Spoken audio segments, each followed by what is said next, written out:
বাদামি রঙের প্লেট, চামচ, ট্রে সহ নানা বাহারি সব পণ্য।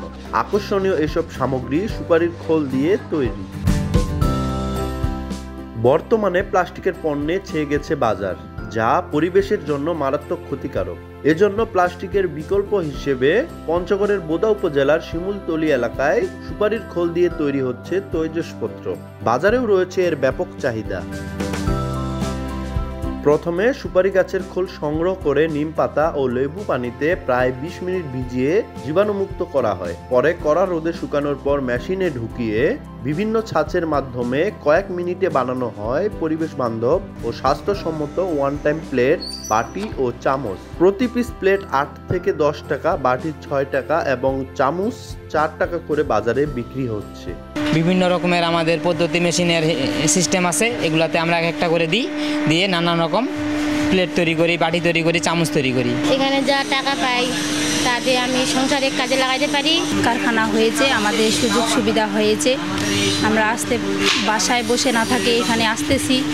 নগদে 500 টাকা বা তার বেশি পেমেন্টে পেতে পারেন ঢাকায় জমিসহ 20 কোটি টাকার পুরস্কার। ফেলে দেয়া সুপারির খোল দিয়ে এমন ব্যতিক্রমী তৈজসপত্র তৈরি করতে দেখে মুগ্ধ স্থানীয়রা।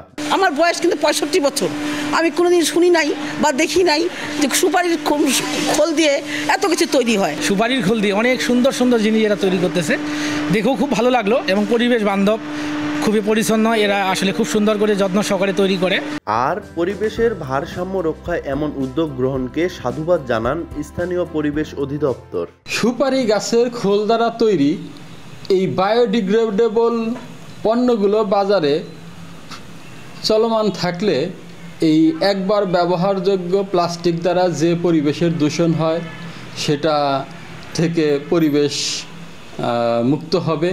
তবে এই পরিকল্পনা দীর্ঘদিনের হলেও সুপারির খোলের অভাবে চালু করতে বেগ পেতে হয়েছে বলে জানান কারখানাটির পরিচালক। জেলা সহ দেশের চাহিদা মিটিয়ে আন্তর্জাতিক বাজারেও সরবরাহ করে বৈদেশিক মুদ্রা অর্জন করা সম্ভব বলেও জানান তিনি।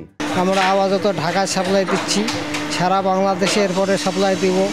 আমরা দেশেও বাইরেও দেওয়ার চিন্তা ভাবনা করতেছি। বায়ার পাইলে অবশ্যই দেশের বাইরে দিব, বিদেশি মুদ্রা অর্জন করব, আমাদের দেশের কাজে লাগবে। সরকারের কাছে কিছু সহযোগিতা, আর্থিক সহযোগিতা যদি পাই তাহলে আমাদের প্রতিষ্ঠানটা আরও বড় করব।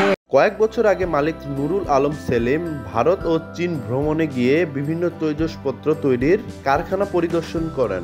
এরপর দেশে ফিরে দেশীয় পদ্ধতিতে মেশিনটি নির্মাণ করিয়ে নিজ এলাকায় গড়ে তোলেন কারখানা। সোহাগ হায়দার, সময় সংবাদ, পঞ্চগড়।